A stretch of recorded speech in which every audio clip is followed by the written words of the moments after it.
lay a predicate first. I am running for president. And I never wanted to be one, actually. But if I get elected, then... no.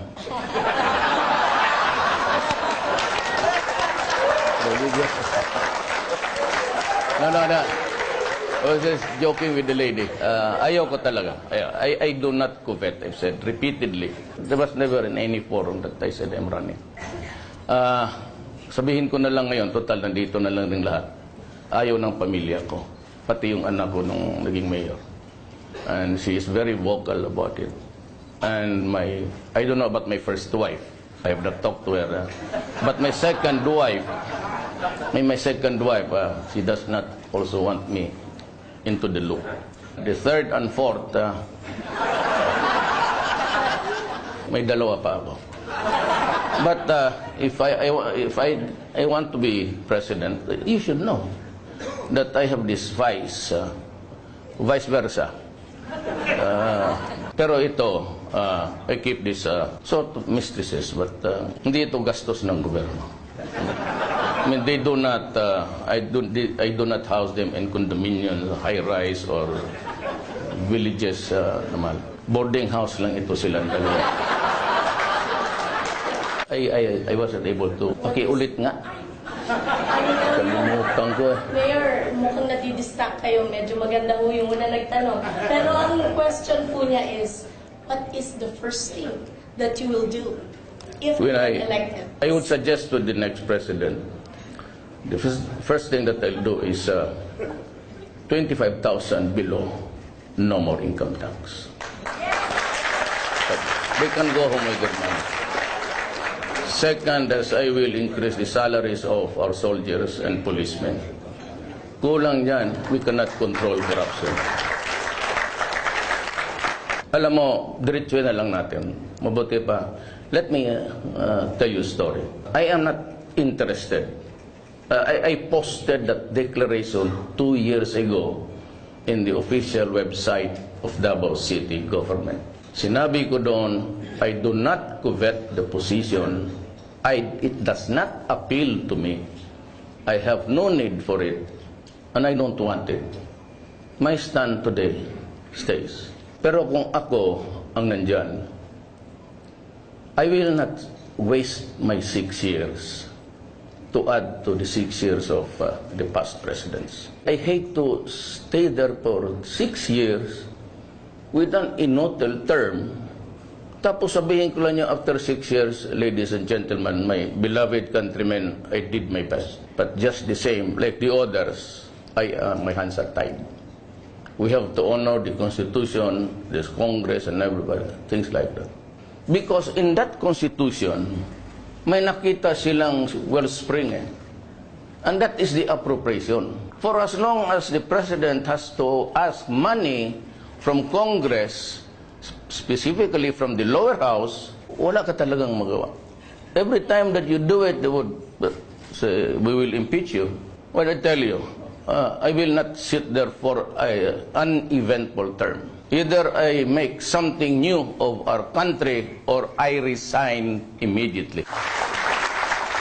Yes, please state your name and your organization. Hi, good afternoon, Mayor. Hi, ma'am. I'm Peter from Oxford Business Group, and I'd like to ask, how do you replicate the model of Davao to a bigger scale? I cannot do it under the present circumstances and structure. Wala, masasabit ka talaga. Kaya kung gusto ko, sabihin ko na sa inyo, let us all reform, including me. If I have to do it, I'll just say that we will study 6 months to 1 year. If I could not get even the slightest reform, hihiritan ko talaga kayo. I'll declare a revolutionary government. If Cory did it, why can't I? Then I can start with the cleansing. It has to start with me, the military, and the police. And I will use the money to increase the salaries of all teachers in the Philippines. Nanay ko kasi maestra. Walang maestra na umuwi ng public school teacher na 18,000. They are eternally tied to the 5-6. Of course, the military. Sabihin ko sa kanila, lalo na yung mga polis. Sige. I'll increase your salaries. Huwag ka naman hingi-hingi lang. Barilin kita. Maprangka-prangkaan na lang tayo. Huwag na tayong pakurnehan dito. Ang driver ko na pulis, 3 anak niyang babae. Every enrollment time maghiram siya. So sabihin ko siya, what is your take-home pay? Sabi niya, sir, 1,500 na lang. Gamitan mo lang ng 1+1. Alam mo talaga na magkukurap yan. You have to increase the salaries. I'll give you 50,000 pa 70,000. Marami akong pera eh. Alam mo bakit? Sarado yung Congress. But I will not dismiss the employees. Tumawa pa rin sila. Mayor, we have one more question. Yes. State your name. Yes, Miss Marisa Dalmar, Buhay OFW TV, and of course, Director of BACC, Volunteers Against Crime and Corruption. Mayor, what is your take dito po sa BBL, sa Bangsamoro? Kaming taga Mindanao, we are for it. Because it might really spell the difference between existing and dying. I mean war. Murad at one time said that if there is no BBL for him, he'd go to war. 2 months after, the president himself, in reaction to a question, sabi niya, if you do not give to Murad the BBL law, you might as well start to count body bags. Then, 2 weeks after, Deles, Siging, came out with the statement 14 issues ago sa Inquirer. There will be a bloody confrontation if there is no BBL. I think there will be a bloody confrontation. And that is why, if you allow me, I'll explain why I was going around advancing federalism. Pag wala kasing BBL, which, tanong ko, if there is one, it would be watered down heavily. So that would not be acceptable to them. So there would still be trouble. Itong federalism was a brainchild of Kanoy, Senator Pimentel, the father, and Lito Osmeña, the governor of Cebu. Sila yung mga early exponents niyan. Pumunta sila sa akin, sabi nila, Rod, ikaw may yung pinakabata dito sa atin. Sabi niya, 50 ka lang siguro eh. Sabi ko, yes sir. 50 years old. Sabi niya, you carry the torch of federalism. Alam mo kung bakit ko tinanggap yan? Before Congress actually studied on it, when it was submitted to them, sa mga members, nabasa ko na yung draft. At nakita ko na yung problema. Way ahead. Given the bigotry of some people, the utter bias against our Muslim brothers. And of course, the intricacies plus the constitutional provisions there. I said, this will have a hard time to pass to Congress. Kaya kinuha ko na kaagad yung baraha.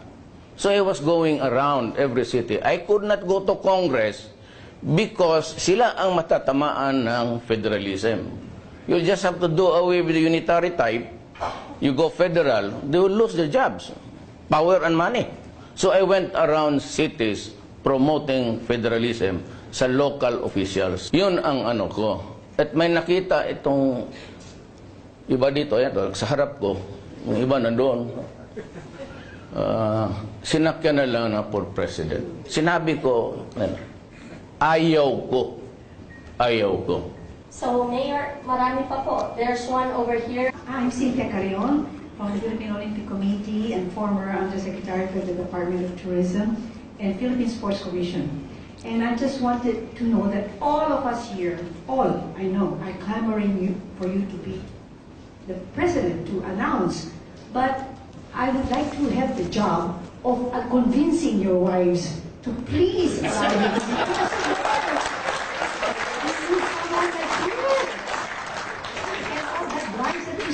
Most Filipinos have that. So don't worry about the one vice that you have.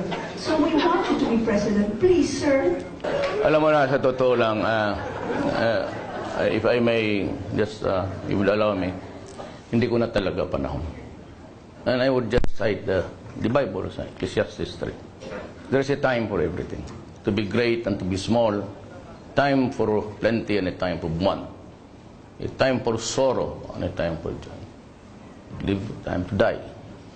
Ako, yung opportunity to be president is a window that's very, very small. Sabihin ko na lang sa inyo, hindi ko na talaga panahon. It's no longer my time. Give it to somebody else na yung may gusto. May mahirap yung nandiyan ka na ayaw mo.